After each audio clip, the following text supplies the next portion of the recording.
आप सभी का स्वागत है हमारे चैनल में फियर इज बैक।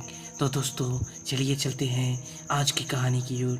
आज की कहानी हमें अजीत जी ने भेजी है, जो कि उड़ीसा के भवानीपटना के रहने वाले हैं। तो आइए इस कहानी को उन्हीं की जुबानी सुनते हैं। 2 साल पहले की बात है। मैं रायगढ़ एक फुटबॉल मैच खेलने गया था और मैं एक टीम की तरफ से, जो कि रायगढ़ के पास की टीम है, उसके तरफ से खेलने गया था। मैच खेलने के बाद जब मैं वापस आने के लिए रेलवे स्टेशन पे आया तो ट्रेन छूट गई। तो मैंने सोचा कि बस से चलते हैं। बस स्टैंड गया, वहाँ पे एक बस मुझे मिल गई। रायगढ़ से भवानीपटना 150 किलोमीटर से ज़्यादा ही होगी। फिर वहाँ से बस भवानीपटना के लिए चल पड़ी। रात को 7-8 बजे होंगे कि बस की टायर पंक्चर हो गई और बस साइड में रुक गई। मुझे टॉयलेट भी जाना था, इसलिए मैंने सोचा कि जब तक बस बन रही है तब तक मैं टॉयलेट करके हो आता हूँ, तब तक टायर भी ठीक हो जाएगी। जब मैं टॉयलेट करके वापस आया तो बस जा चुकी थी। मैं अकेला जंगल में इधर उधर देख रहा था। कोई दूर दूर तक कुछ भी नहीं था, कोई गाड़ियाँ नहीं मिल रही थी। तो मैंने सोचा कुछ दूर आगे चलते हैं, कहीं कोई ढाबा या कुछ मिल जाए। मोबाइल की लाइट जलाकर मैं चल पड़ा। मुझे डर भी बहुत सा लग रहा था क्योंकि चारों तरफ अंधेरा ही अंधेरा था। फिर मैंने रोड के दूसरे साइड लगा कि जैसे वहाँ कोई खड़ा हो। मुझे डर लगा और मैं दौड़ने लगा।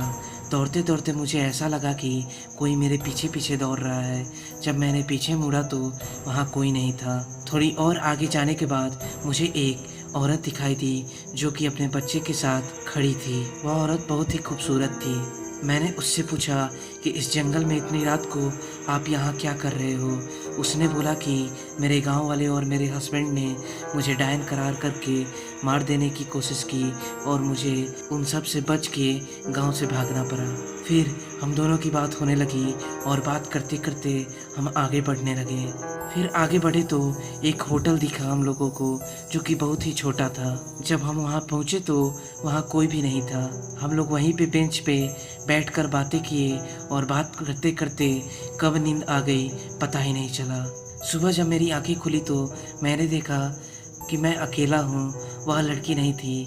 थोड़ी देर के लिए मुझे लगा कि मैं सपनों में तो नहीं। फिर वहाँ के एक आदमी से मैंने पूछा कि एक औरत मुझे कल रात यहाँ मिली थी, वह आपने देखा है कि वह किधर गई है?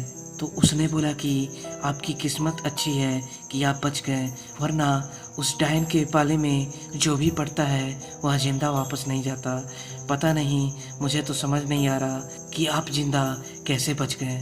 मैं यह बात सुन के शौक हो गया कि वह एक सच में डायन थी और मुझे कुछ दिन लग गया उस हादसे से बाहर बढ़ने में। और मैं आज तक यही सोचता हूँ कि वह डायन मुझे हानि क्यों नहीं पहुँचाई, मेरे साथ उसने बुरा क्यों नहीं किया। आज भी ये सवाल मेरे दिमागों में चलती रहती है।